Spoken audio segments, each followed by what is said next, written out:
할렐루야! 일산수목원 명산교회 주일 3부 예배에 나오신 한 분 한 분을 사랑하고 환영합니다. 오늘도 우리의 생명 되시고 또한 소망 되신 그 하나님을 우리가 전심으로 찬양하기 원합니다.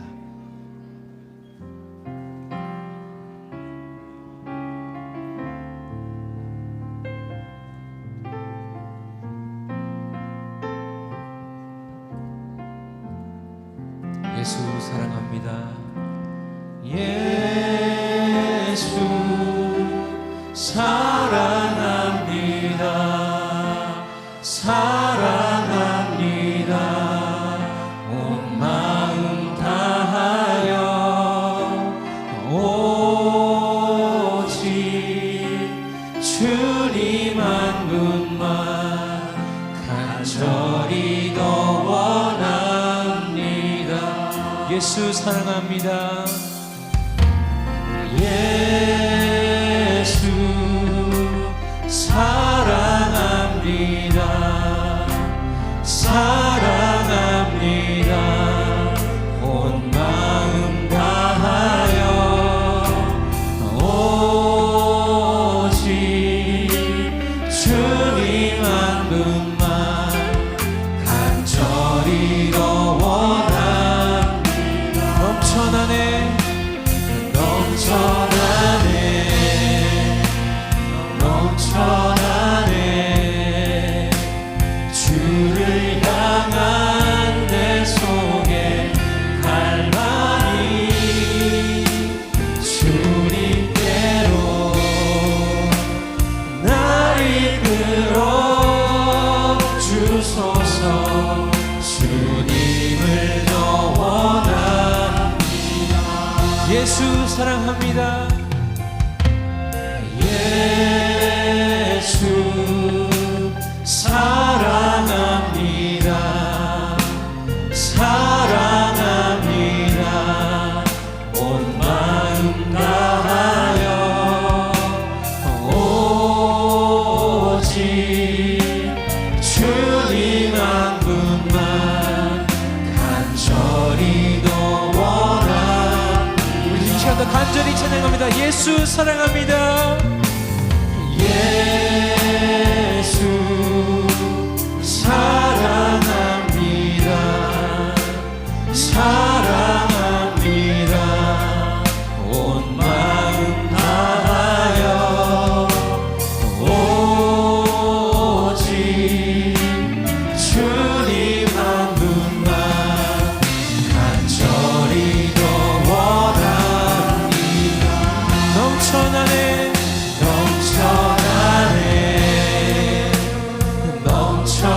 넘쳐나네 주를 향한 내 속에 갈망이 주님께로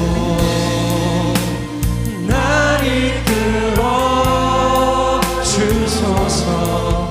주님을 더 원합니다. 넘쳐나네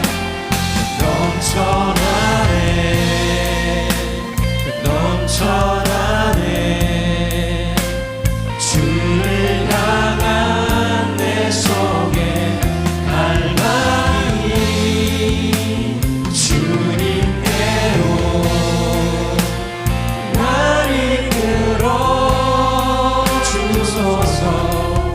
주님을 더 원합니다. 다시 한 번 더 찬양할까요? 예수 사랑합니다. 예수 사랑합니다. 사랑합니다. 온 마음 다하여 오직 주님 한 분만 간절히 더 원합니다. 넘쳐나네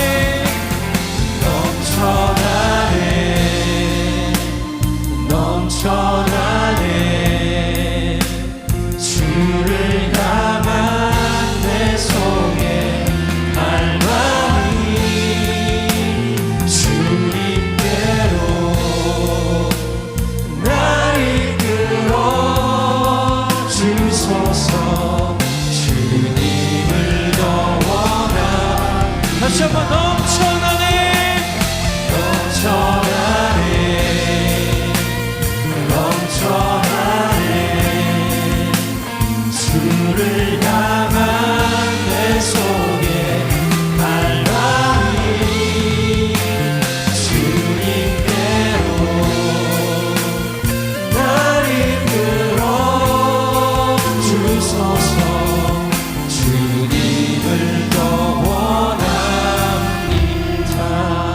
주께 영광의 박수 올려드립니다.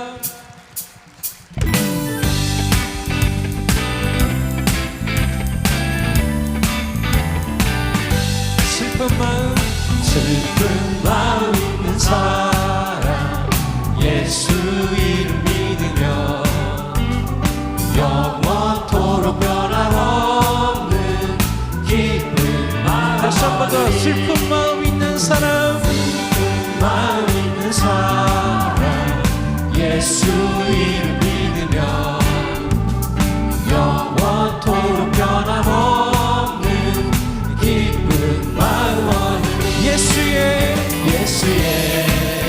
이름은 세상의 소망이요. 예수의 이름은 천국의 기쁨일세.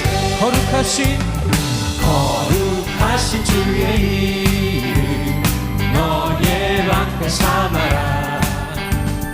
환난 시험 당할 때에 주께 기도드려라.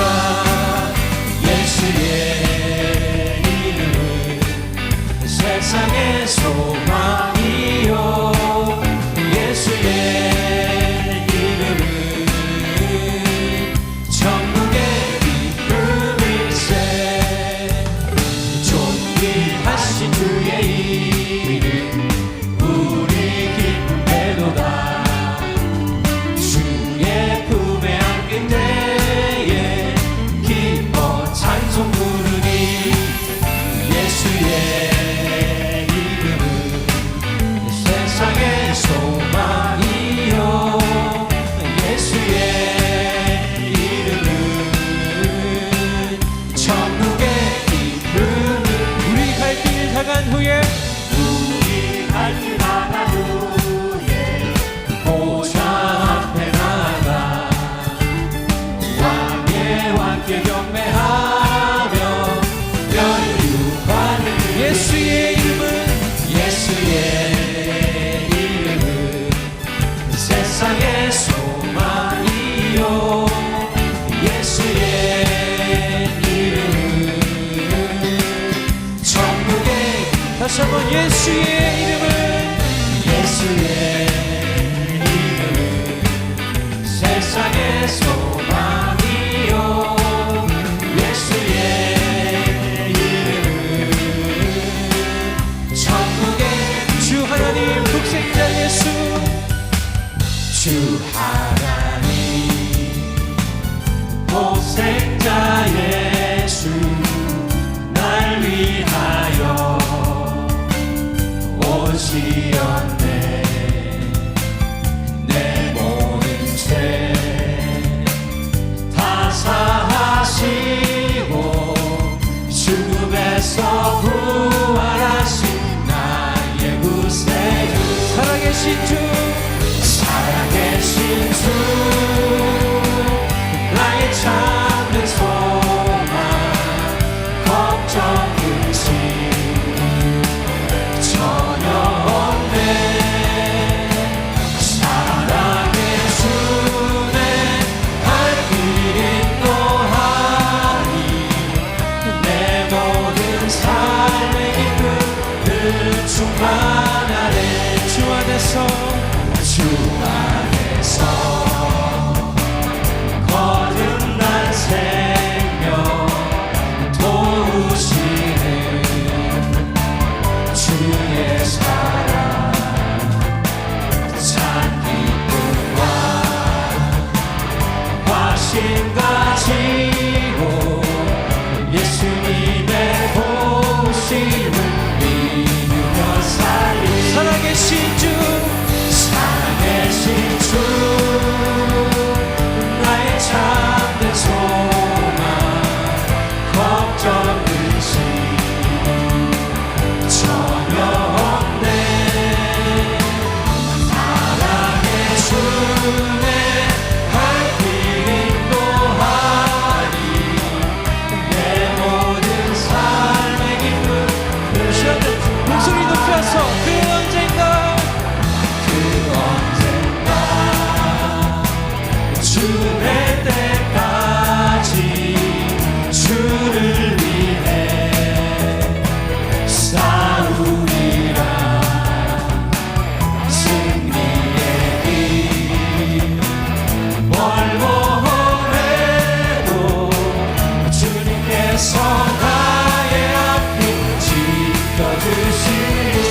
살아계신 주, 살아계신 주,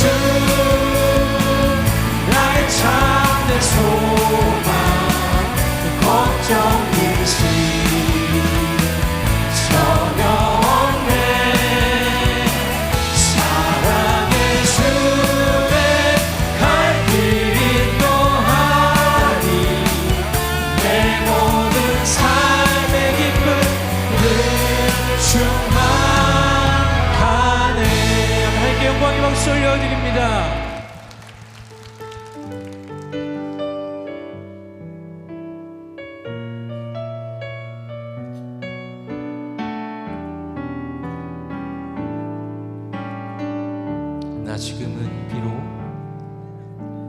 지금은 비록 땅을 벗하며 살지라도 내 영혼 저 하늘을 디디며 사네. 내 주님 계신 눈물 없는 곳, 저 하늘에 두려운 내 소망이 얼굴들 그리운 이름들 나만이 생각나. 때론 가슴 터지도록 기다려지는 곳, 내 아버지 넓은 말 맞으시는 저 하늘에 작은 내 소망인데.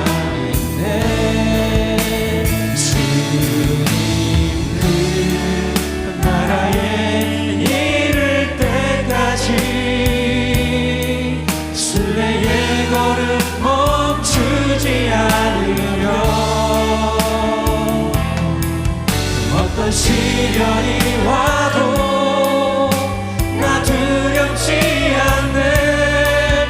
주와 함께 걷는 이 길을. 다시 한번 나 지금은 비록 땅을 벗하며 살지라도 내 영혼 저 하늘을 디디며 사네. 내 주님 계신 눈물 없는 곳, 저 하늘에 숨겨둔 내 소망인데. 보고픈 얼굴들 그리운 이름들 나만이 생각나. 때론 가슴 터지도록 기다려지는 곳, 내 아버지 너는 큰 날 맞으시는 저 하늘에 작은 내 소망인데. 주님 그 나라에 이를 때까지 순례의 걸음 멈추지 않으며 어떤 시련이 와도 나 두렵지 않네. 주와 함께 걷는 이 길. 주님 그 나라에 이를 때까지 순례의 걸음 멈추지 않으며 어떤 시련이 와도 나 두렵지 않네. 주와 함께 걷는 시간 찬양도 다 같이 일어나서 두 손 높이 들고. 주님 그 나라에 이를 때까지 순례의 걸음 멈추지 않으며 어떤 시련이 와도 나 두렵지 않네. 주와 함께 걷는 마지막으로 주님 그 나라에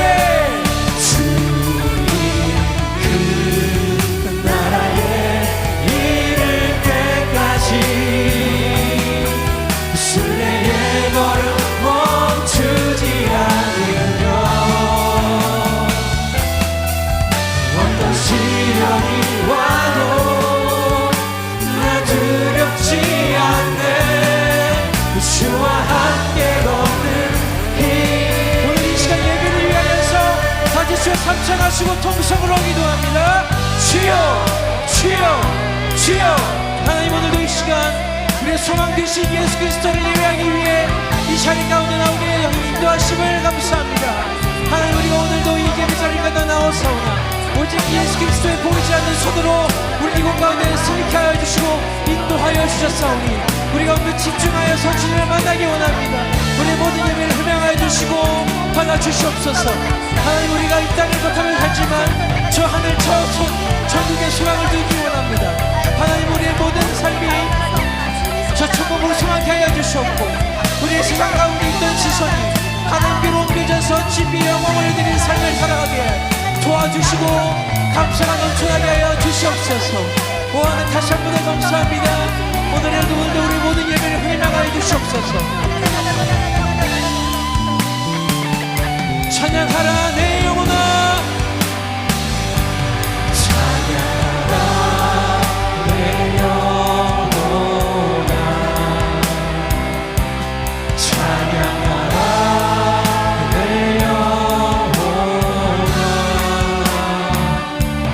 내 속에 있는 것들아 다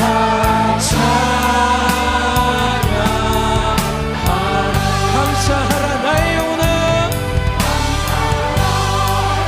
내 영혼아, 감사하라 내 영혼아, 내 속에 있는 것들아 다 감사. 기뻐하라 나의 영혼아, 기뻐하라 내 영혼아, 기뻐하라 내 영혼아, 내 속에 있는 것들아 다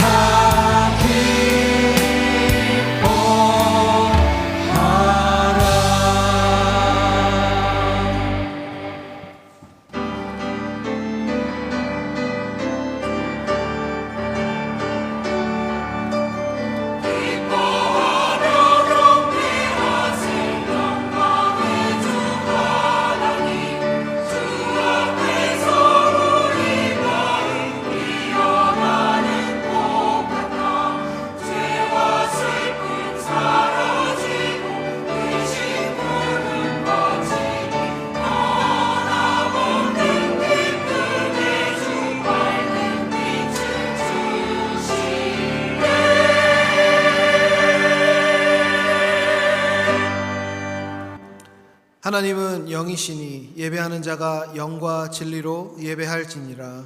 아멘.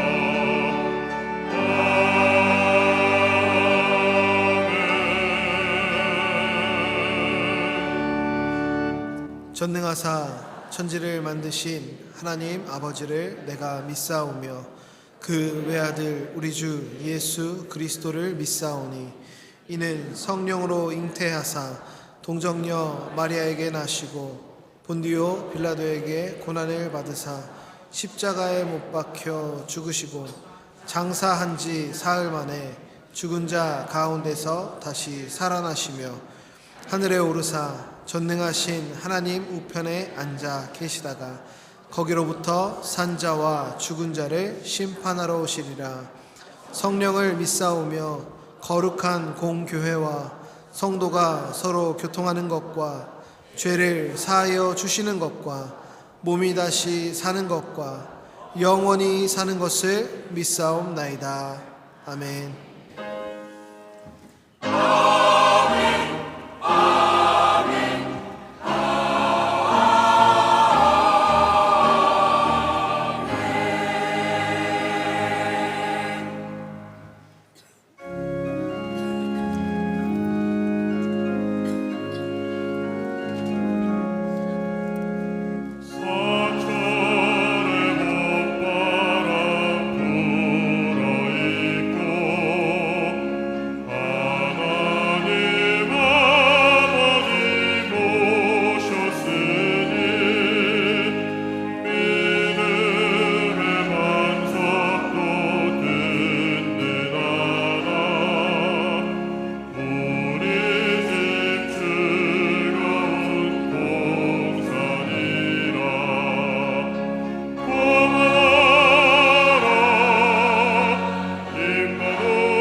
전능하시고 거룩하신 하나님 아버지, 주님의 은혜로 가정의 달 주일 예배에 함께 해 주셔서 감사합니다.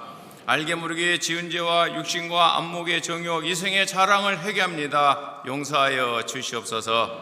정치, 경제, 사회가 안정되고 중동 전쟁으로 어려운 경제가 회복되며 선진 복지 국가가 되게 도와주시옵소서. 이 땅에서 전쟁이 사라지고 세계 평화가 있게 해 주시옵소서. 보혜사 성령님을 인정하고 환영하며 모셔드리고 의지하오니 바람같이 불같이 생서같이 역사하시고 운행하여 주시옵소서. 선교와 제사장의 나라가 되어 세계 선교에 크게 도움 주는 대한민국 되게 하여 주시옵소서. 남과 북이 복음으로 하나 되게도 해 주시옵소서. 소망의 이유가 넘쳐나는 그리스도로 거룩함과 순전함으로 예배드리고 성령 충만함으로 세상을 향하며 균형과 조화로 하나됨을 이루는 일산 순복음 영산교회가 선교하는 선교적인 교회로 부흥의 역사를 이루게 도와주시옵소서. 병으로 고통받고 마음의 상처 입은 분들에게 공의로운 치료의 광선을 발하여 깨끗하게 치료하여 주시며 이루하여 주시옵소서. 감사와 찬양을 통하여 기쁘고 즐거운 믿음 생활이 되게 도하여 주시옵소서. 말씀을 전하시는 목사님에게 지혜로운 말씀으로 함께 하시고 영역간의 강건함을 주시옵소서. 하나님 아버지의 큰 뜻을 이루게 도와주시옵소서. 우리가 강구하는 모든 일들이 주님의 은혜 안에서 이루어지고 은혜 넘치는 성도가 되게 하여 감사와 찬양으로 성령 충만을 받게 도와주시옵소서. 남녀 성교를 비롯한 기관과 부서와 모든 성도님들에게 지혜로운 말씀으로 영혼이 잘되며 범사가 잘되고 강건케 하여 주시옵소서. 더 불일치 모임이 더욱더 활성화되게 도와주시옵소서. 오늘 드리는 예배를 통하여 믿음 생활이 새로워지고 모든 성도가 한 몸 한 공동체로 연합하여서 사랑으로 하나 되게 도와주시옵소서. 이번 한 주도 주님이 내 안에 내가 주님 안에 있기를 원합니다. 가정의 달 우리의 가정이 작은 천국이며 참된 행복을 누리게 도와주시옵소서. 귀한 찬양을 드리는 베들레헴 찬양대를 주님의 은혜 안에서 복내려 주시옵소서. 서 있는 줄 아나 넘어질까 염려함으로 온유와 겸손이 있게 도와주시옵소서. 예수님의 이름으로 감사하며 기도드립니다. 아멘.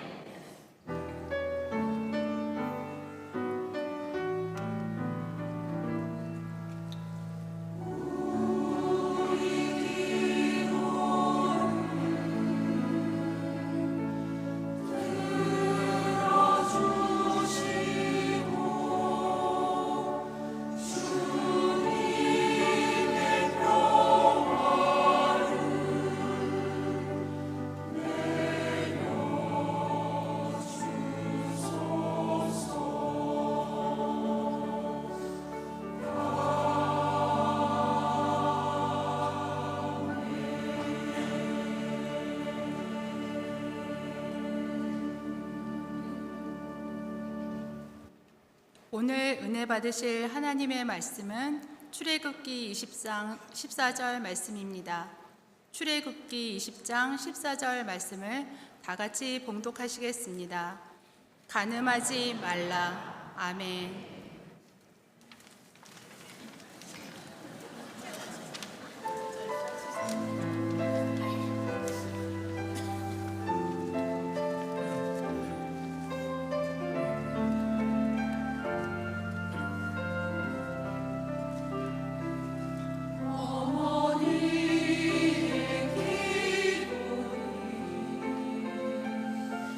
땅에 떨어지지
베들레헴 찬양대의 은혜로운 성가에 감사를 드립니다. 전후 좌우에 계신 분들과 함께 인사 나누겠습니다. 예수님의 이름으로 사랑합니다.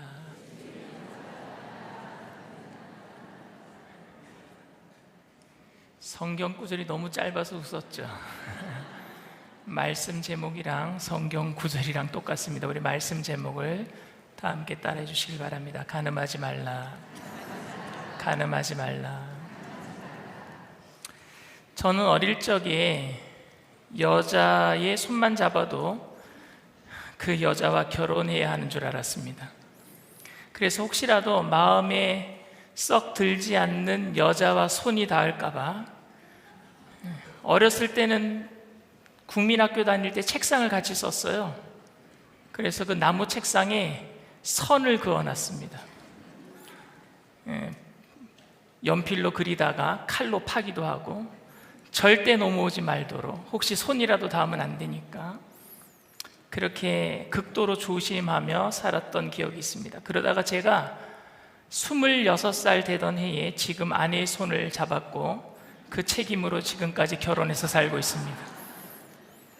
제가 이렇게 말씀드리면 여러분들이 아마 믿지 않으실 겁니다. 물론 좀 과장된 말이기는 하지만 전 아내와 결혼하기 전에 사귀었던 몇 분의 여자분들을 정말 스킨십을 하지 않으려고 의도적으로 노력을 많이 했습니다.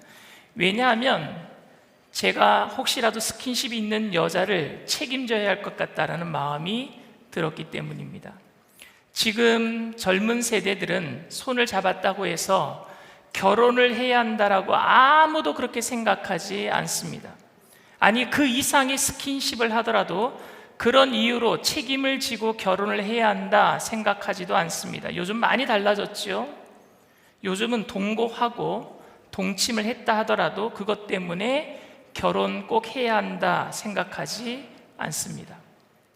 성적인 관계는 언제나 결혼한 부부 관계에만 가능하다라고 생각하지 않는 현대인들에게 간음하지 말라라는 이 계명은 지금 시대에 와서, 현재 시대에 와서 구약의 율법에 폐기된 여러 가지 율법들 중에 옷감을 섞어서 옷감을 짜지 말라라는 그 율법처럼, 아니면은 굽이 갈라진 짐승 먹지 마라, 비늘이 없는 그런 물고기 먹지 말라라는 율법처럼 어색하고 시대적인 착오처럼 불편하게 다가옵니다. 저는 굽이 갈라진 돼지고기 좋아하고요, 그리고 비늘이 없는 오징어를 좋아합니다. 근데 그건 요즘 먹어요. 율법에 먹지 말라고 했는데 지금은 그게 폐기됐어요. 그것만큼 간음하지 말라라는 말은 현대인들에게 굉장히 불편하게 다가옵니다. 근데 오늘 저는 여러분들에게 이 불편한 이야기를 좀 드리려고 합니다. 서로 좀 불편할 겁니다. 저는 신학교 때, 신학생 때 제가 성경책을 읽으면서 잘 이해가 되지 않기도 하고 또 받아들이기 어려웠을 뿐만이 아니라 그럼에도 불구하고 은근히 부러워했던 성경 구절이 하나 있습니다. 그게 신명기 22장 28절 29절 말씀입니다. 만일 남자가 약혼하지 아니한 처녀를 만나 그를 붙들고 동침하는 중에 그 두 사람이 발견되면 그 동침한 남자는 그 처녀의 아버지에게 은 50세겔을 주고 그 처녀를 아내로 삼을 것이라. 그가 그 처녀를 욕보였은즉 평생에 그를 버리지 못하리라. 이 구절은 결혼하기 전에, 약혼도 하기 전에 총각과 처녀가 관계를 가졌을 때 그 처녀를 돈 주고 사라는 말로 들려요. 그렇죠? 이 계명은 현대인들, 특히 현대 여성들로서는 도저히 이해하거나 용납하기 어려운 계명입니다. 만약 제가 아주 좋아하는 자매가 있다라고 생각합시다. 가정이에요. 저는 우리 아내밖에 안 좋아합니다. 그런데 제가 좋아하는 자매가 있다라고 합시다. 이 율법을 문자적으로 이해할 경우 제가 그 자매를 너무너무 좋아해서 결혼하고 싶은데 그 자매가 저를 거부한다면 그래도 결혼할 수 있는 길이 있는 것처럼 들려요. 억지로 관계를 맺고 여자의 아버지에게 돈을 주면 된다라는 것이죠. 예수님은 은 30세겔에 팔렸고, 그리고 요셉은 은 20세겔의 노예로 팔려갔으니까 은 50세겔은 엄청나게 큰 돈이지만 원하는 여자를 얻는데 돈이 무슨 소용이겠습니까? 많이 주면 얼마면 돼? 사면 되는 거예요. 그러나 그렇게 생각하는 것 자체가 이미 이 율법에 대한 오해가 있습니다. 이 율법은 원하는 여자와 강제라도 결혼할 수 있는 합법적인 수단을 말하는 것이 아니라 사실은 남자의 책임을 강조하는 말씀입니다. 이 율법의 핵심은 29절 후반부에 있어요. 29절 후반부 다시 한번 봅니다. 그가 그 처녀를 욕보였은즉 평생에 그를 버리지 못하리라. 돈만 있으면 원하는 여자를 언제든지 취할 수 있다는 것이 아니라 처녀를 욕보였으면 그에 따른 배상은 물론이거니와 평생 죄책감을 안고 살아가더라도 절대로 그 여자를 버려서는 안 된다는 거예요. 결혼해야 된다는 거예요. 욕보였으니까. 그리고 끝까지 책임져야 한다라는 결혼의 신성함을 이야기하는 거예요. 그렇다면 여러분, 지금 제가 첫 번째로 말씀드린 것은 결혼을 약속하지 않은 총각과 처녀에 대한 경우였고, 그러면 결혼하기 전에 약혼한 경우는 어떨까요? 약혼한 경우, 약혼한 여자를 성폭행한 경우는요, 어디에서 그 일이 일어났는가에 따라서 상황은 달라집니다.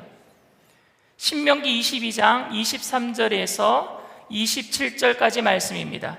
처녀인 여자가 남자와 약혼한 후에 어떤 남자가 그를 성읍 중에서 만나 동침하면 너희는 그들을 둘 다 성읍 문으로 끌어내어 그들을 돌로 쳐 죽일 것이니 그 처녀는 성 안에 있으면서도 소리 지르지 아니하였으며 그 남자는 그 이웃의 아내를 욕보였음이라. 너는 이같이 하여 너희 가운데서 악을 제할지니라.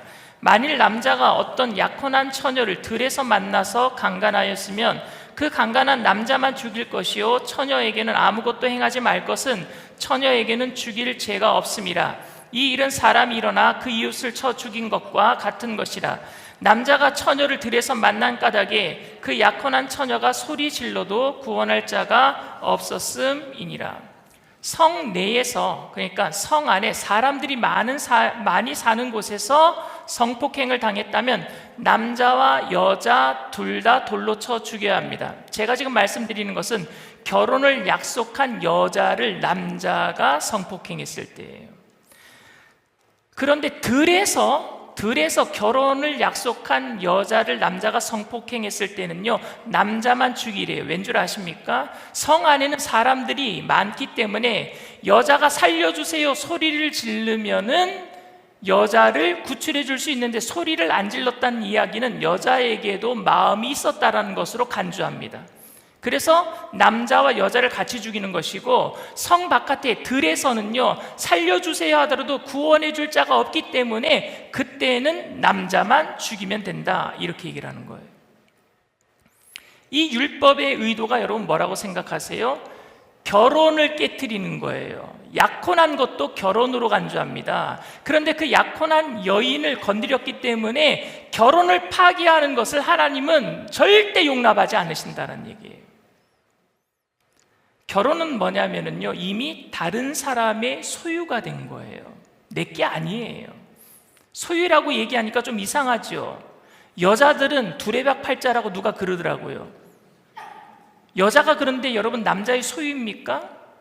그건 또 잘못된 생각이죠. 그것도 하나님은 뭐라고 결혼에 대해서 이야기하셨을까요? 결혼은 남자가 여자의 소유가 되고 여자는 남자의 소유가 되는 것. 결혼의 개념은요, 서로가 서로를 소유하는 개념이지 한쪽으로 귀속되는 건 아닙니다. 남성 중심의 사회에서 성경을 기록하다 보니까 그렇게 기록된 것이지 원래 하나님의 의도는 그게 아니었어요. 창세기의 결혼의 문제에 대해서 소유의 문제라고 분명히 이야기하고 있습니다. 창세기 2장 24절 말씀입니다. 이러므로 남자가 부모를 떠나 그의 아내와 합하여 둘이 한 몸을 이룰지니라. 둘이 한 몸이 되는 거예요. 귀속이 되는 게 아니에요. 하나님께서는 결혼을 정의하면서 남자가 부모를 떠나 여자와 한 몸, 둘이 한 몸이 되는 것이라고 말씀하셨는데, 이것은 단순히 여자가 남자의 소유가 된다라는 일방적인 의미가 아니라 남자가 부모를 떠나 여자와 연합함으로 이제는 서로가 서로의 소유가 된다라는 의미를 말하고 있는 겁니다. 정리하면 여러분, 결혼이란 아내와 남편이 서로의 몸을 더 이상 자기의 것으로, 자기의 소유로 여기지 않고 상대방의 소유로 여기는 것, 이게 결혼입니다. 소유는 결국 책임을 의미해요. 나는 당신의 소유이니까 책임을 다하는 거예요. 남편은 아내의 소유가 되니까 아내에게 책임을 다하고, 아내는 남편의 소유가 되니까 남편에게 책임을 다하는 겁니다. 그렇기 때문에 평생 상대방의 소유가 되었다는 말은요, 평생 책임을 져야 된다는 의미예요. 평생 책임지겠다는 의미입니다. 그렇다면 오늘 간음하지 말라 그랬는데, 간음의 본질이 뭔지 아십니까? 평생 책임을 지겠다라고 약속한 결혼을 깨트리는 게 간음이에요. 결혼을 깨트리는 것. 간음하지 말라라는 이 계명은요, 결혼한 사람들에게만 적용되는 율법이에요. 결혼한 사람들에게만. 히브리 성경 원문의 의미는요, 이렇게 기록되어 있습니다. 간음하지 말라라는 계명의 의미는요, 너는 결혼을 깨트리지 말라라는 의미예요. 너는 결혼을 깨트리지 말라. 따라서 간음하지 말라라는 계명의 핵심은, 이제 결혼한 사람은요, 다른 결혼한 사람들끼리는 내 소유가 아니기 때문에 그 사람을 탐하여서 그 가정, 그 결혼을 깨트리지 말아라. 이게 간음하지 말라라는 의미입니다. 저는 간음하지 말라라는 이 계명이 결혼의 신성함보다는 음란함에 대한 경계로 더 많이 강조되고 있는 것을 매우 안타깝고 아쉽게 생각합니다. 다른 사람의 소유를 탐하여서 결혼을 깨트리는 것과 여러분, 야동을 보는 것과 똑같습니까? 음란한 생각을 품는 것과 다른 사람의 결혼을 깨트리는 것과 똑같은 거예요. 간음하지 말라라고 하는 말로 우리는 이것을 다 뭉뚱거리로 생각하는 것 같아요. 간음하는 것과 건전하지 않는 방법으로 성적인 욕구를 해결하는 것은 여러분, 근본적으로 다른 일입니다.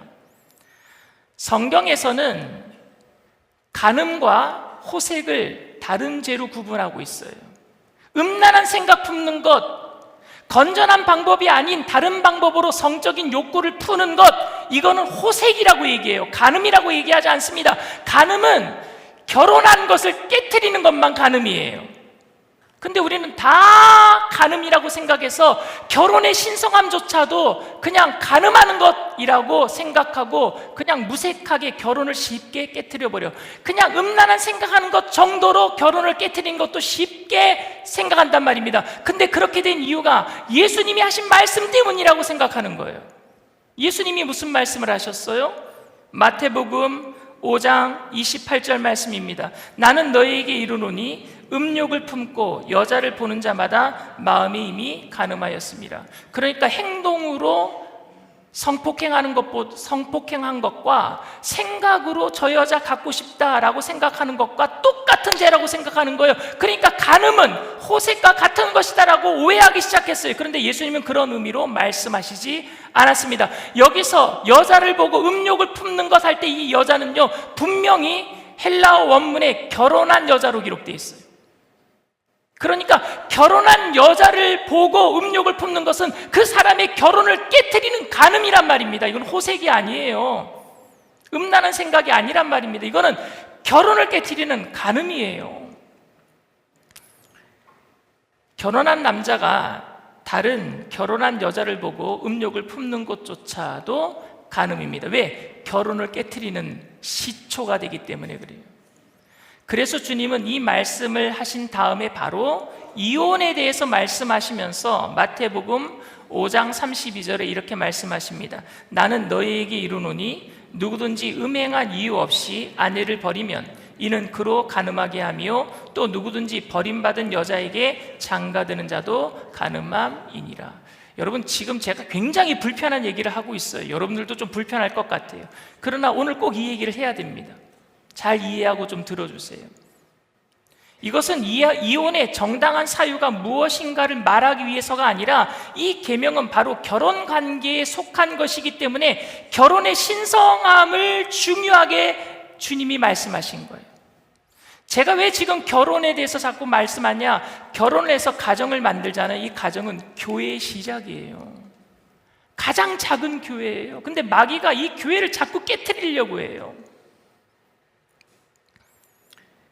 간음은 여러분 그렇기 때문에 영적인 죄입니다.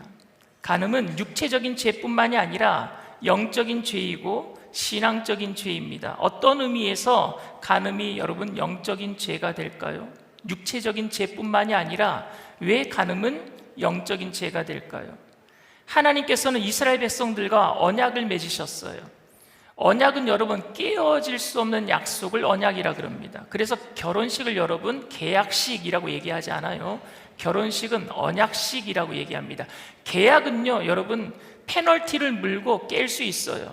위약금을 내고 깰 수 있는 게 계약입니다. 그런데 언약 커버넌트는요 절대 깰 수 없어요. 위약금 물 수 없어요. 깨질 수 없는 약속이 언약입니다. 하나님은 이스라엘 백성들과 언약을 맺으셨어요. 언약을 맺으시면서 뭐라고 말씀하셨느냐? 나는 너희의 하나님이 되고 나는 너의 것이 되고, 이 얘기예요. 나는 너의 소유가 되고 이스라엘 백성들의 소유가 되고 너희들은 내 백성이 되리라. 너희들은 내 소유가 되리라. 이게 언약식이에요. 결혼식 때 어떻게 얘기합니까? 나는 당신을 위해서 평생을 책임지겠습니다. 이건 언약하는 거예요.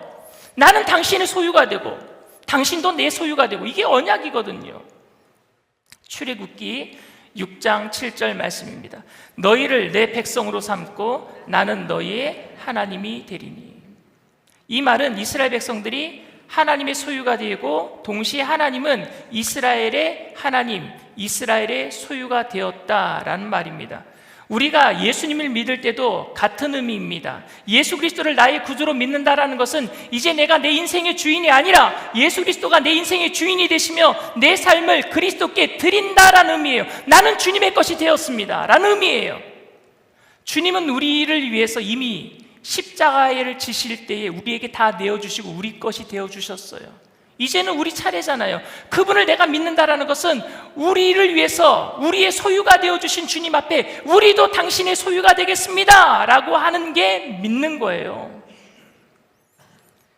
근데 여러분, 그 관계를 우리는 아직도 너무 편하게 생각하고 있는 것 같아요. 근데 적어도 성경에서 보면은요, 처음에 이 간음에 대해서 요셉은요, 그게 남자 여자와의 어떤 호색의 관계가 아니라 하나님과의 관계 속에서 결혼을 깨는 간음이다라는 것을 분명하게 생각했어요. 요셉은 그렇게 생각했어요. 요셉은 창세기 39장 9절에 이렇게 얘기를 합니다. 이 집에는 나보다 큰 이가 없으며 주인이 아무것도 내게 금하지 아니하였어도 금한 것은 당신뿐이니 당신은 그의 아내임이니라. 그런즉 내가 어찌 이 큰 악을 행하여 하나님께 죄를 지으리이까? 당신은 보디발의 아내입니다. 내게 아닙니다. 내 소유가 아닙니다. 그런데 어떻게 내가 당신을 취해서 내 소유로 삼고 이것으로 하나님께 내가 죄를 지으리까? 하나님과 연결시키고 있어요. 무슨 의미일까요? 보디발의 소유였던 보디발의 아내를 어떠한 이유에서든지 탐내는 것은 하나님의 주권을 부인하는 심각한 죄라는 것을 요셉이 알았던 거예요. 나는 하나님의 것입니다라고 고백한 요셉이 그것을 어디에서 표현할 수 있는 거예요? 삶에서.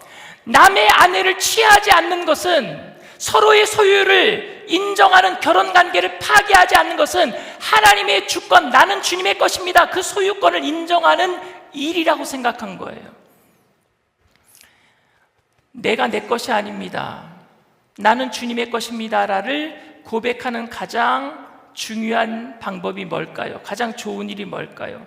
나는 하나님의 소유가 되었습니다. 나는 예수님을 믿고 예수님은 나의 구주가 되었습니다. 나는 주님의 것입니다 라는 말처럼 막연하고 추상적인 말이 없어요. 여러분, 내 삶 전체를 주님께 드리겠습니다 라는 말처럼 쉽게 할 수 있는 말이 없어요. 그런데 그 말이 힘이 없는 것은 진실하지 않기 때문이 아니에요. 진실하게 우리는 얘기합니다. 내 생명까지 주님께 드리겠습니다. 하나님께 내 모든 것을 바치겠습니다. 진실되게 말을 합니다. 그런데 그 말이 진실하지 못해서가 아니라 막연하기 때문이에요. 구체적이지 않기 때문입니다. 그래서 힘이 없는 거예요. 한 농부가 공산당에 가입하고 싶었어요. 부르주아를 다 척결하고 프롤레타리아, 농민계급이 잘 살기 위해서는 공산당에 가입해야 되겠다. 그래서 공산당에 가입하려고 당원 인터뷰를 받습니다. 인터뷰를 받는데 당원이 이렇게 물어요. 집 2채가 있으면 공산당에게 바치겠습니까? 네, 1채를 드리겠습니다. 트랙터가 2대 있으면 1대를 공산당에 바치겠습니까? 네, 바치겠습니다. 고양이가 2마리 있으면 1마리 공산당에 바치겠습니까? 네, 바치겠습니다. 소 2마리가 있으면 1마리를 공산당에게 바치겠습니까? 그러니까 침묵해요. 왠지 아십니까? 집에 진짜 소 2마리가 있었거든요. 집은 2채가 없었어요. 트랙터는 2대가 없었어요. 고양이는 2마리가 없었어요. 그러니까 바치겠다고 했는데 구체적으로 진짜 소 2마리는 집에 있었어요.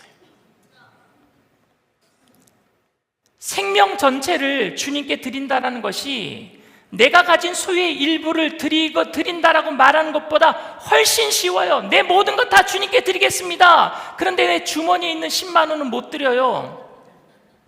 구체적이잖아요. 그것은 구체적이냐 추상적이냐의 차이입니다. 주님을 사랑하는 것도 저는 마찬가지라고 생각합니다. 여러분, 사도 요한이 했던 말을 기억하십시오. 사도 요한이 요한일서 4장 20절에 이렇게 얘기합니다. 누구든지 하나님을 사랑하노라 하고 그 형제를 미워하면 이는 거짓말하는 자니 보는 바 그 형제를 사랑하지 아니하는 자는 보지 못하는 바 하나님을 사랑할 수 없느니라. 하나님 사랑한다고 하면서 옆에 있는 형제를 사랑하지 않는 것은 보이지 않는 하나님 사랑하지 않는 것이다. 저는 오늘 본문 말씀을 통해서 간음하지 말라라는 이 말씀이 나는 하나님의 소유라고 하는 신앙의 고백을 온전하게 드러낼 수 있는 분명하고 구체적인 방법을 우리에게 가르쳐 준다라고 생각합니다. 즉 우리는 나는 분명히 하나님의 소유가 되었습니다 라고 고백한다면 결혼을 신성하게 생각해야 합니다. 내가 하나님의 것이라는 신앙 고백이 결혼 안에서 나는 더 이상 내 것이 아니라 남편의 것입니다, 아내의 것입니다, 자녀의 것입니다, 가족들의 것입니다 라는 고백으로 나타나야 될 줄 믿습니다. 보이지 않는 하나님께 나는 하나님의 것입니다 라는 고백할 수 있는 눈에 보이는 가장 좋은 방법은 가장 작은 교회, 가정에서 나타날 수 있어야 된다는 말 아닙니까? 이 세상에 살면서 내가 하나님의 소유임을 가장 확실하게 드러낼 수 있는 방법이 있다면 그건 결혼을 통해서 서로의 소유, 책임을 다하는 모습이라고 저는 생각합니다. 예수님 당시 유대 종교 지도자들은 아내 외에 좋아하는 여자가 생겼을 때 10계명의 제7계명, 7번째 계명인 간음죄를 범하지도 않고도 원하는 여자를 얻을 수 있는 방법을 고민했습니다.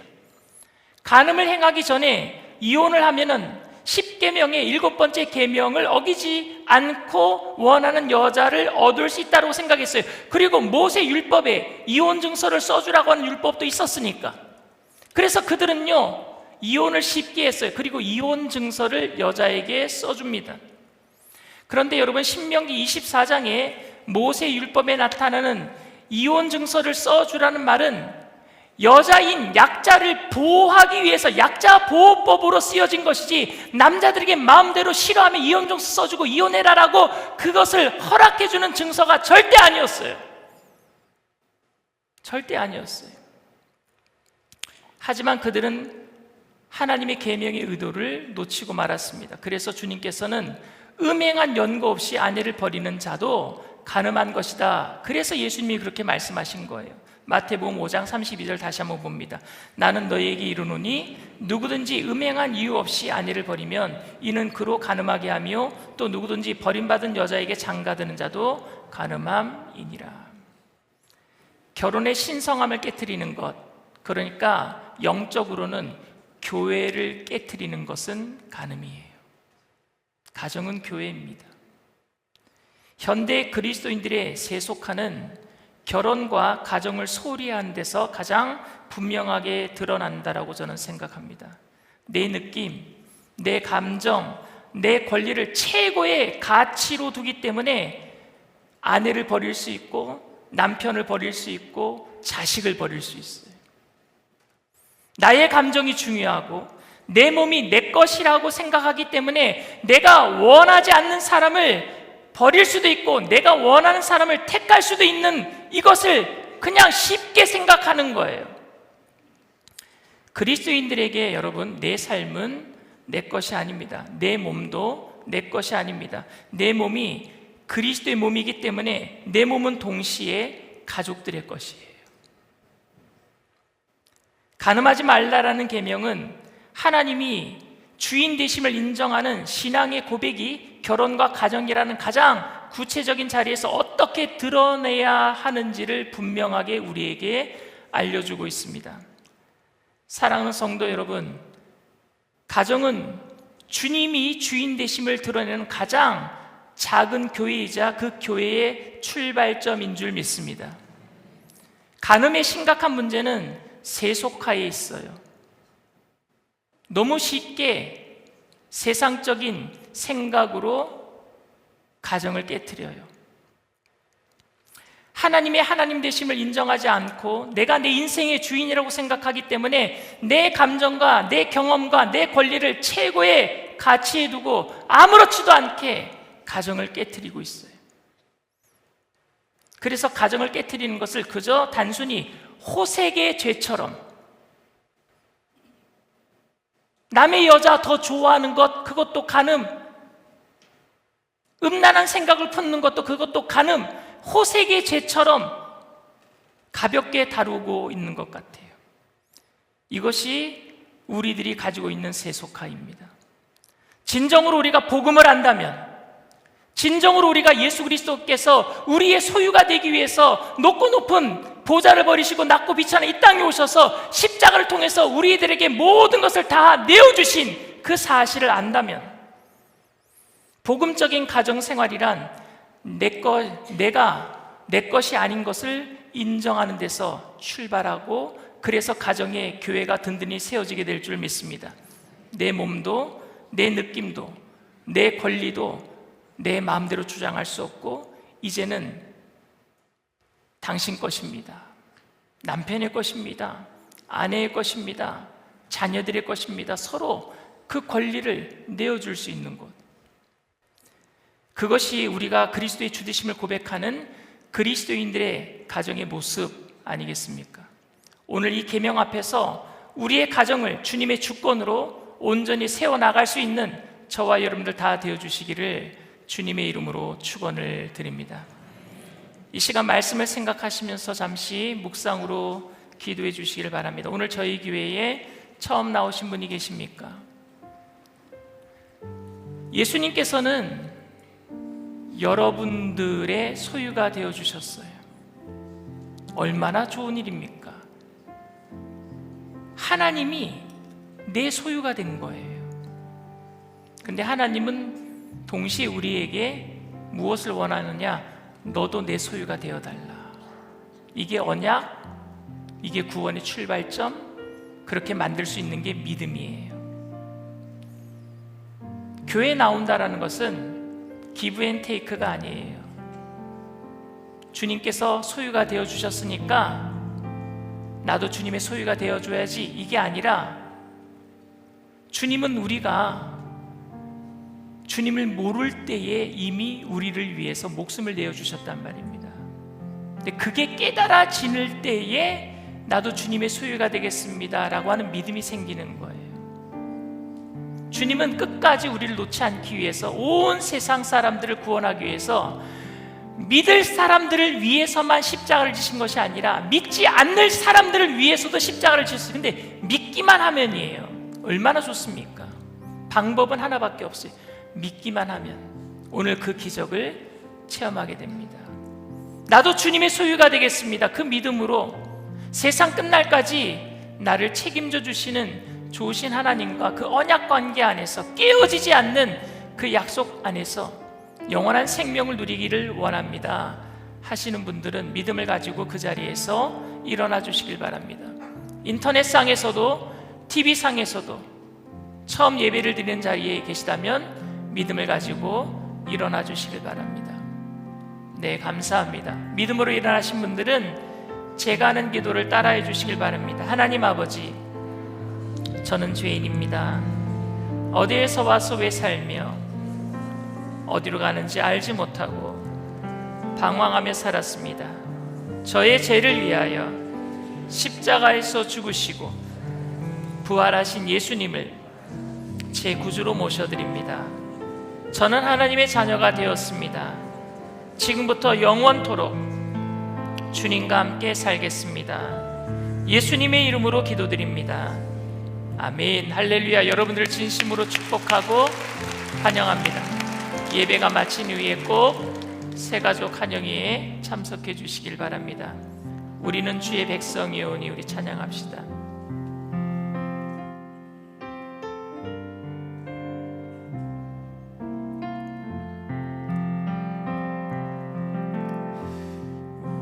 우리는 주의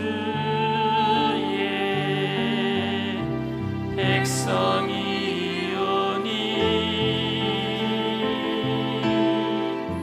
주의 그 이름 선포합니다.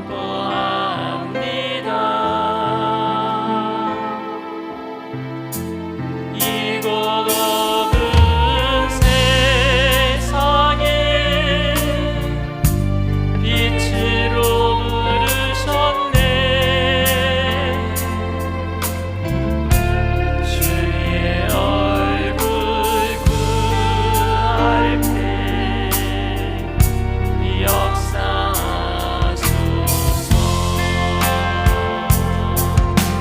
교회를 세우시고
여러분, 창세기부터 요한계시록까지 성경 66권 중에 제일 처음 성경을 창세기라 그러죠. 창세기는 한자어로 세상을 세운 기록이죠. 세상을 만든 이야기. 근데 창세기 1장에서 2장만 세상을 만든 천지창조 이야기고요. 3장은 인간 타락장이고요. 그 다음부터는 사람 이야기예요. 하나님이 노아의 가정을 세웠다 망가지니까 아브라함의 가정을 세우고 이삭의 가정을 세우고 야곱의 가정을 세우고 계속 가정을 세운 이야기. 성경은 어떻게 보면 가정을 세운 이야기예요. 포기하지 않으셔요. 하나님이 사람을 포기하지 않으셔요. 망가지더라도 포기하지 않으셔요. 왠 줄 아십니까? 가정이 교회이기 때문에 그래요. 그래서 간음하지 말라는 것은 하나님이 가정을 포기하지 않겠다라는 이야기입니다. 제가 결혼식 때 가장 많이 하는 말씀 중에 하나가 에베소서 5장 22절 그리고 24절 말씀이거든요. 거기에 보면은 아내들아 자기 남편에게 복종하기를 주께 하듯 하라. 그리고 남편들아 아내 사랑하기를 그리스도께서 교회를 사랑하시고 위하여 자신을 주신 같이 하라. 그러니까 이 말을 오해하면 이래요. 아내가 복종 안 해서 아내를 사랑 못 하겠대요. 그리고 남편이 사랑 안 해주니까 나는 복종 못 하겠대요. 이건 여러분 거래가 아니잖아요. 계약이 아니잖아요. 결혼은 언약이라 그랬죠. 오해하면 이렇게 계약 관계로 그냥 깨질 수 있는, 너 계약 위반했어? 그러니까 깨! 이렇게 될 수 있는 거예요. 근데 여기서 아내들아 할 때는요, 예수 믿는 아내들 얘기합니다. 남편에게 복종하라 할 때 그 남편은요, 예수 믿지 않은 불신자 남편을 얘기합니다. 그리고 남편들아 아내를 사랑하라 할 때 그 남편들아 라는 얘기는요, 그리스도 남편들을 얘기하고, 그 아내를 사랑하라 할 때 그 사랑할 아내는요, 예수 안 믿는 아내를 얘기합니다.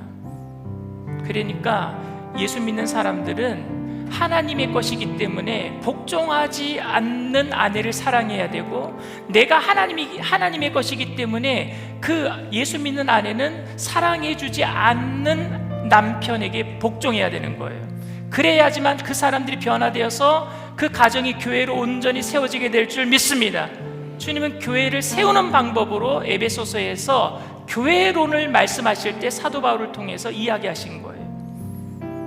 마귀가 여러분 큰 교회도 깨트리겠지만 가장 쉬운 방법은 가정을 깨면은요, 교회는 깨어지게 돼 있어요.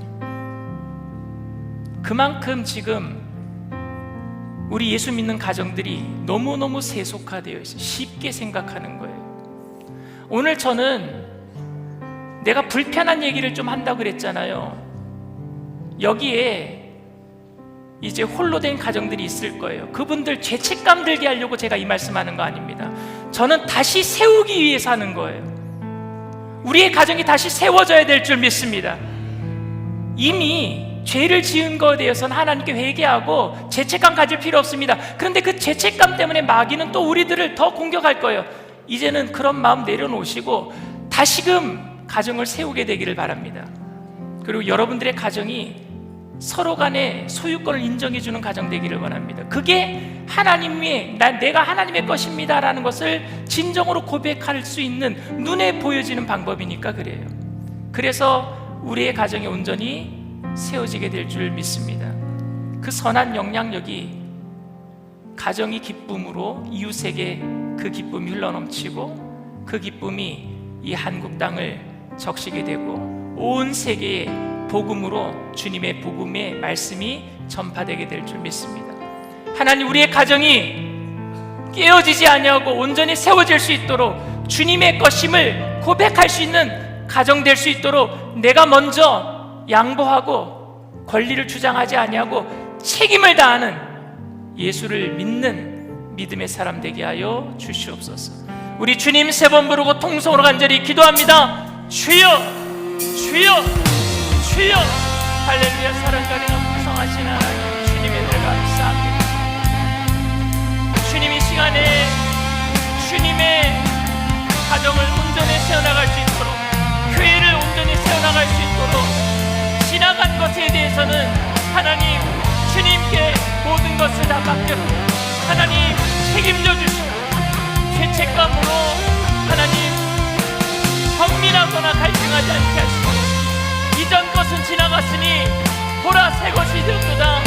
이제 새로운 하나님의 역사를 일으키기 위해서 최선을 다할 수 있도록 하나님 이 시간에 우리의 작은 교회가 깨어지지 아니하도록 최선을 다해서 내가 책임을 다하며 서로의 소유됨을 인정하며 양보하며 희생하며 주님의 영광을 드러낼 수 있도록 하나님 우리를 성령으로 충만히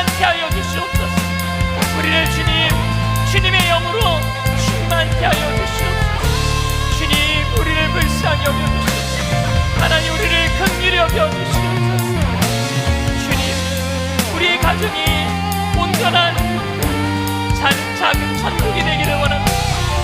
주님의 중보를 인정하는 교회가 되기를 원합니다. 주님의 말씀이 풍성하는 하나님, 주님의 말씀의 터전이 되기를 원합니다. 하나님, 우리를 사용하여 주시옵소서. 주님 도와주시옵소서. 오 성령님 충만 임재하여 주시옵소서.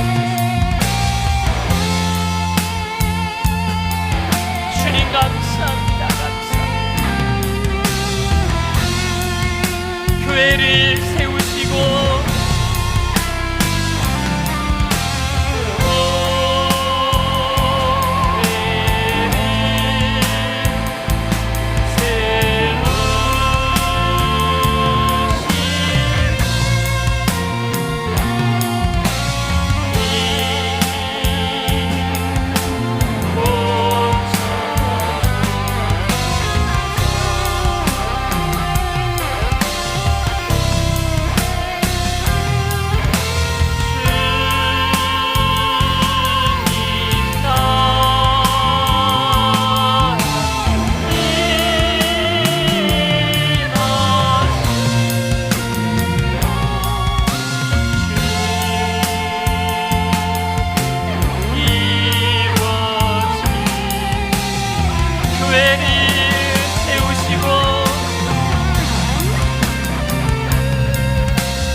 문제가 있는 분은, 가슴에 아픈 곳이 있으신 분은 믿음을 가지고 아픈 곳에 손 얹으시길 바랍니다. 사랑과 은혜가 풍성하신 좋으신 하나님, 우리는 주님의 것입니다. 주님의 소유입니다. 주님의 소유임을 가장 강력하게 나타낼 수 있는 곳, 우리의 가정입니다. 눈에 보이는 가족들, 그들에게 책임을 다할 수 있는 하나님, 그러한 믿음의 사람들 되게 하여 주시옵소서.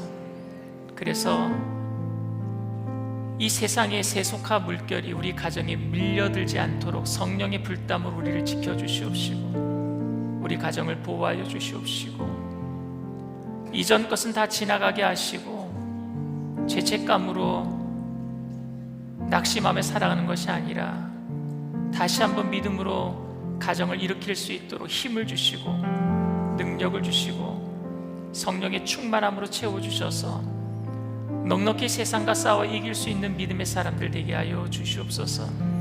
그래서 가정에 하나님의 사랑으로 말미암아 모든 문제가 해결되고 갈등이 사라지고 권리를 주장하는 것이 아니라 책임을 다함으로 서로가 서로에게 하나님이 양보하고 희생할 때 아름다운 그 가정의 소식들이 예수 그리스도의 영광으로 이웃들에게 이 한국 땅에 흘러 넘쳐가게 하여 주시옵소서.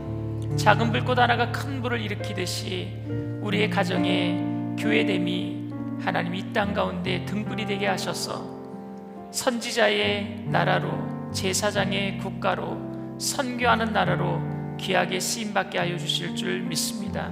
이 땅의 모든 악한 영의 세력들이 떠나가게 하시고 성경에 반하는 모든 악한 세력들이 다 사라지게 하여 주시옵시고, 온전한 하나님의 나라 되게 하여 주셔서 마지막 때에 귀하게 주님의 귀한 일꾼으로 쓰임받게 하여 주시옵소서. 영혼이 잘되게 하시고 범사가 잘되게 하시고 강건하게 하여 주시옵소서. 이 시간 나사렛 예수의 피로 명하노니 가정을 해방하는 흑암의 세력은 한 길로 왔다 일곱 길로 도망갈지어다. 묶임을 받고 떠나갈지어다. 갈등과 미움과 분노의 세력은 떠나갈지어다. 주님께서 우리의 가정의 주인 되시고 그것을 고백하기 위해서 믿음으로 살아갈 때에 하나님께서 힘 주시고 능력 주셔서 영혼이 잘되며 범사가 잘되며 강건하게 하실 줄 믿습니다. 이 시간 나사렛 예수의 피로 명하노니 저주받은 질병의 세력도 떠나갈지어다. 머리부터 발끝까지 깨끗게 될지어다. 오장육부 사지백체 뼈 마디마디 신경세포 조직마다 새롭게 될지어다. 정신적인 질병도 떠나갈지어다. 우리에게 어가하고 있는 모든 저주의 쇠사슬이 다 클러지게 하시고 주님이 우리의 주인 되심으로 말미암아 참 자유가 우리 안에 넘쳐나게 하여 주시옵소서. 오직 주님만이 우리의 주인 되심을 고백하는 믿음의 사람들의 가정이 세상의 빛으로 소금으로 귀하게 쓰임받게 하실 줄 믿고 감사드리며 예수님의 이름으로 기도드리옵나이다. 아멘. 할렐루야. 우리 주님 앞에 영광의 박수 올려드립니다. 기쁘고 감사한 마음으로 주님 앞에 귀한 힘을 드리겠습니다.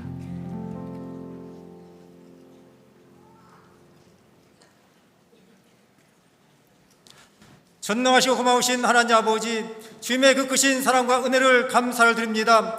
저희들 한 주간에도 과연 같은 세상 속에 살아갈 때에 불같은 눈동자로 지켜주셔서 승리의 삶을 허락하여 주시고 이 시간도 각자 생활 가운데 이 모양 저 모양으로 불러주셔서 주님 앞에 찬양과 경배하며 예배드릴 수 있도록 은혜 주심을 감사를 드립니다. 이 시간도 강신호 담임 목사님 단위에 세워주셔서 생명의 말씀 진리의 말씀으로 큰 은혜 받게 해주심을 감사를 드립니다. 이 시간도 받은 은혜 감사하여 예물 드리기 원합니다. 기쁘고 감사한 마음으로 드릴 수 있도록 성령님 인도하여 주옵소서. 예수님의 이름으로 기도사옵나이다. 아멘.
할아버지, 할머니, 지켜주시는 엄마 아빠 사랑해요. 우리의 모든 순간에는 항상 부모님의 사랑이 있었습니다. 고맙습니다. 꽃보다 아름다운 우리 가족 정말 정말 사랑합니다.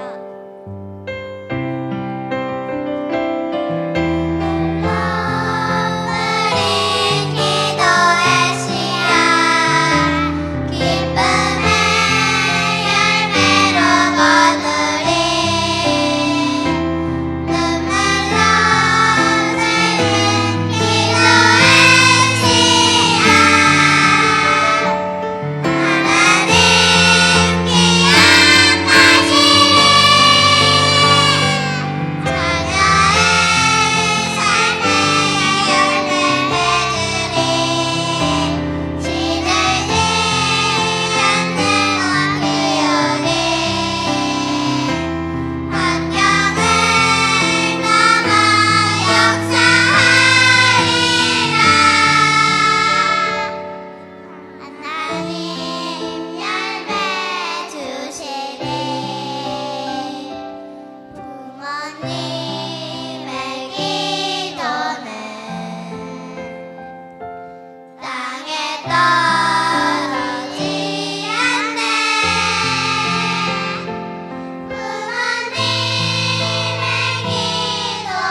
교회는 즐거움과 기쁨과 감사가 넘치는 곳입니다. 많이 오셔서 은혜 받고 성령 충만할 수 있는 좋은 곳으로 오시기 바랍니다.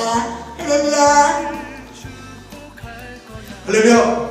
우리 남성교회는 겸손한 마음으로 늘 성도님들의 사랑과 은혜에 감사하며 열심히 중성봉사 헌신하고 있습니다. 여러분들의 사랑과 은혜에 감사하고자 오늘도 헌신하는 그 자리에 여러분들을 초대하고 싶습니다. 언제라도 오시길 환영합니다. 할렐루야.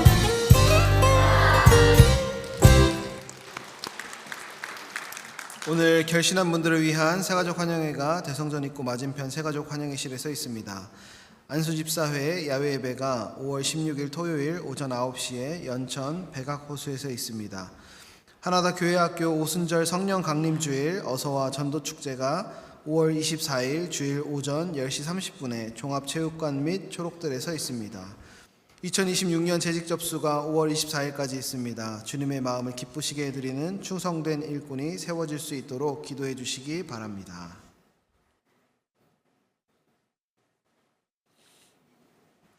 할렐루야. 우리 아이들이 너무 잘했죠? 격려의 박수. 잘했어요. 춤도 너무 잘 추고 노래도 너무 잘하고 우리 교회 학교 미래가 너무너무 밝습니다. 이제 5월 달에 선교대회가 있는데 다음 주부터 선교사님들이 오셔서 주일 예배부터 계속해서 설교를 해주시는데 각지 세계 다 흩어져 있는 곳에서 대륙별로 모든 분들이 오셔서 아마 제 생각으로는 제가 2019년도 7월 달, 8월 달에 제가 미국 선교사를 마치고 들어왔는데 그때 이후로 코로나 터지고 전쟁 터지고 한 번도 좋은 때가 없었던 것 같아요. 힘들게 선교하는 동안 우리는 더욱더 열심으로 기도로 후원하고 물질로 후원해야 될 줄 믿습니다. 그래서 오실 때 한마디라도 더 격려해 주시고 손도 꽉 잡아 주시고 열심히 우리가 후원할 테니까 열심히 해주세요. 용기도 주시기를 부탁을 드립니다. 우리 다 같이 일어나셔서 우리 교회 구호 제창하겠습니다. 우리 하나 더도 일어나요? 일어나. 오케이. 거룩하게 성령으로 하나 되어 할렐루야. 사랑과 은혜가 풍성하신 좋으신 하나님, 우리는 주님의 것임을 고백하며 우리가 가진 것도 주님의 것임을 고백하며 귀한 예물을 주님 앞에 올려드리오니 하나님 기뻐 받아 주시옵소서. 귀한 예물 쓰여지는 곳에 그리스도의 향기 되게 하셔서 주님의 아버지 하나님 말씀을 통해서 많은 사람들이 주님께로 돌아오는 귀한 역사 구원의 예물 되게 하여 주시옵시고 바치신 손길들마다 천배 만배로 누르고 들어서 넘치도록 채워주실 때에 주님의 소유된 하나님의 백성들을 통해서 나눠주고 꾸어주고 베풀며 살아가는 믿음의 부자들이 다 되게 하여 주시옵소서. 감사드리며 예수님의 이름으로 기도드립니다. 아멘.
지금은 우리 주 예수 그리스도의 무한하신 은혜와 아버지 하나님의 영원하신 극진하신 사랑하심과 보혜사 성령님 내주교통 충만하시고 위로하시는 축복이 우리가 하나님의 소유된 것을 고백하고 그 고백한 대로 살기 위해서 가정에서 책임을 다하며 가족들을 위해서 헌신하며 충성하며 그리스도의 빛을 발하기로 결단하는 믿음의 백성들, 개인, 가정, 사업, 직장, 자녀, 학업생활, 범사 전체 위에 지금으로부터 영원토록 함께 하실지어다. 아멘.